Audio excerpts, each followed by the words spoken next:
12th का जो complete syllabus है उसको हमने देखा था और उसको हमने 10 यूनिट्स में डिवाइड किया था और उस 10 यूनिट्स में 5 यूनिट्स जो जूलॉजी के चैप्टर्स थे और 5 यूनिट में बॉटनी के चैप्टर्स हमने देखे थे। तो स्टूडेंट्स आज हम फर्स्ट यूनिट स्टार्ट कर रहे हैं जिसका नाम है reproduction and development in angiospermic plants. Students ये जो यूनिट्स है हमारी फर्स्ट, ठीक है, इसमें 4 चैप्टर्स इंक्लूड हैं जो हमें स्टडी करने हैं। फर्स्ट चैप्टर होगा हमारा इसमें रिप्रोडक्शन इन एंजियोस्पर्मिक प्लांट्स।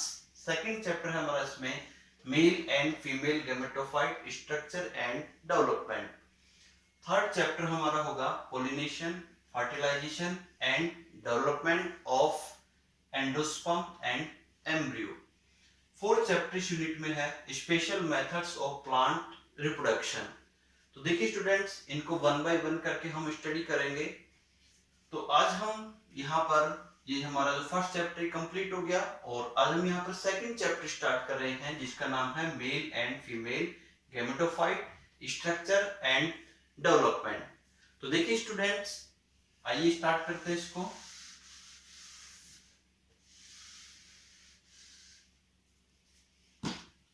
तो देखिए स्टूडेंट्स, इस चैप्टर में सबसे पहले हमें फ्लावर का स्ट्रक्चर स्टडी करना है। तो देखिए जब हम एक टिपिकल फ्लावर की बात करते हैं, एक फ्लावर का स्ट्रक्चर देखते हैं तो कुछ पार्ट्स हमें उसमें देखने को मिलते हैं। एक फ्लावर का स्ट्रक्चर हम यहाँ पर बना रहे हैं और स्टूडेंट्स देखिए इसे।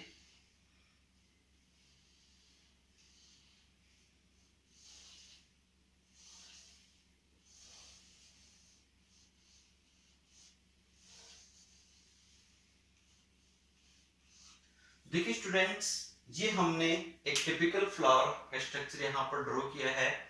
इसमें ये जो आपको ये स्टॉक लाइक स्ट्रक्चर दिख रही है, आपको एक वृंत जैसी संरचना जो दिख रही है, इसको हम बोलते हैं पेडिशल। स्टूडेंट्स ये है इसका पेडिशल। और पेडिशल का जो अपर पार्ट होता है, जो स्वेलन पार्ट होता है, थोड़ा फूला हुआ पार्ट होता है, जिसे हम बोलते हैं थैलेमस। और थैलेमस पर फ्लावर के जो पार्ट्स होते हैं वो इस पर अटैच होते हैं। तो देखिए स्टूडेंट्स, टिपिकल फ्लावर की जब हम बात करते हैं तो मेनली इसमें हम 4 पार्ट्स को देखते हैं और ये जो 4 पार्ट्स हैं इनको हम 4 वोल्स भी कह सकते हैं। तो एक फ्लावर में हम जो मेनली 4 पार्ट्स देखते हैं कौन कौन से, देखिए calyx, Corolla, androecium and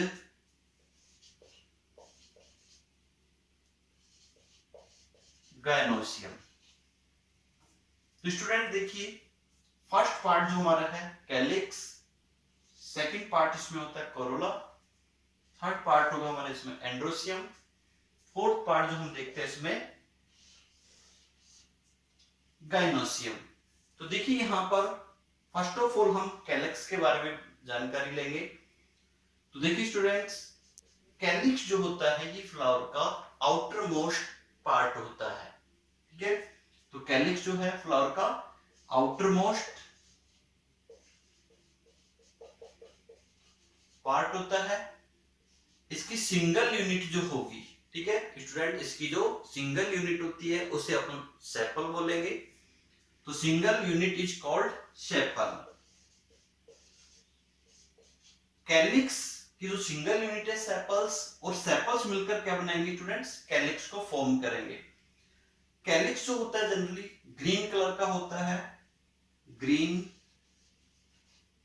in colour. अब देखिए स्टूडेंट्स, कैलिक्स जो होता है ये फ्लावर को बड स्टेज में प्रोटेक्शन प्रोवाइड करवाता है। जब फ्लावर बड स्टेज में होता है तो इसको प्रोटेक्ट करके रखता है। तो ये बात होगी हमारी कैलिक्स की। अब देखिए स्टूडेंट्स, सेकंड हम बात करते हैं कोरोला। तो सेकंड पार्ट जो फ्लावर में होता है उसे हम कहेंगे कोरोला। और कोरोला जो है ये इसका सेकंड इनर पार्ट होता है। इसकी सिंगल यूनिट की अगर बात करते हैं तो ये पेटल कहलाएगी। Single unit is called petal. देखिए स्टूडेंट, पेटल्स होते हैं ये वेरियस कलर के होते हैं। अपन देखते हैं नेचर में डिफरेंट डिफरेंट कलर्स के फ्लावर्स प्रेजेंट होते हैं। तो ये इनका जो डिफरेंट डिफरेंट कलर है वो किसके कारण होता है? ये पेटल्स के कारण होता है। उनमें वेरियस कलर के पेटल्स प्रेजेंट होते हैं और जिनकी वजह से हम उनकी तरफ अट्रैक्ट भी होते हैं।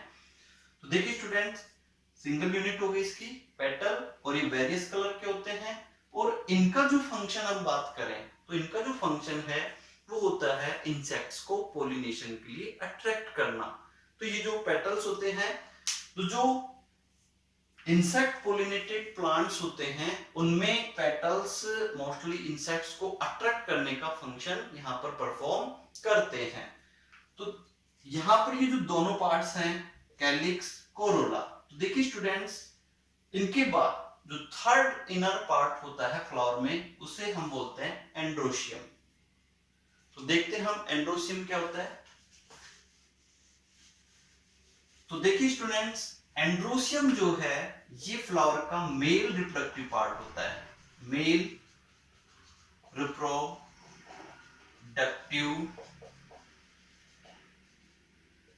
Part of flower.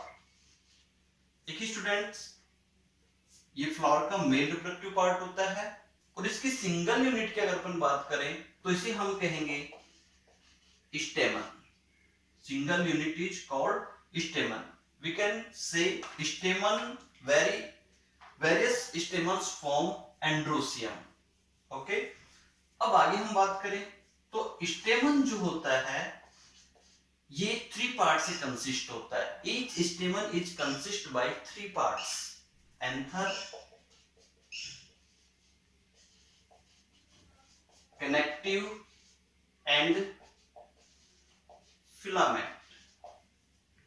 तो इनके बारे में स्टूडेंट्स हम डिटेल में स्टडी करेंगे। इससे पहले हम गायनोसियम को एक बार देखते हैं। अब देखिए स्टूडेंट्स, फर्स्ट पार्ट हो गया calyx outer most, then second corolla, third is androecium और फोर्थ जो पार्ट होता है, ठीक है, fourth inner most part of flower is called gynoecium. Is called gynoecium, inner most part. Okay students, अब देखिए इसकी सिंगल यूनिट की अगर हम बात करें तो इसकी सिंगल यूनिट कहलाएगी कार्पल। ठीक है स्टूडेंट्स, अब इससे पहले हम एक और बात करें तो गायनोसियम जो होता है ये फ्लावर का फीमेल रिप्रोडक्टिव पार्ट होता है। ये फ्लावर का कौन सा पार्ट होता है? फीमेल रिप्रोडक्टिव पार्ट होता है। तो यहां पर हमने देखा androecium male reproductive part, gynoecium female reproductive part. तो स्टूडेंट्स क्लियर है ये बात। अब देखिए एंड्रोशियम जो है ये आगे चलकर इसमें मेल जो रिप्रोडक्टिव स्ट्रक्चर्स है उनका फॉर्मेशन होगा और गायनोसियम में जो फीमेल रिप्रोडक्टिव स्ट्रक्चर्स है उनका फॉर्मेशन होगा।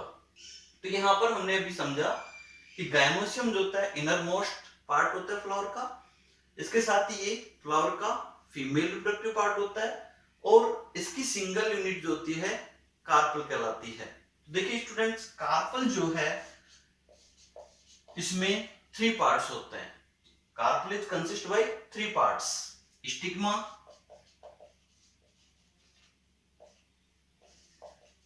Style and ovary. Clear students? तो यहां पर हमने स्टेमन को समझा, यहां पर हमने कार्पल को देखा। तो देखिए गायनोसियम जो है स्टूडेंट्स इसको हम पिस्टिल भी बोलते हैं। Gynoecium is also called as pistil.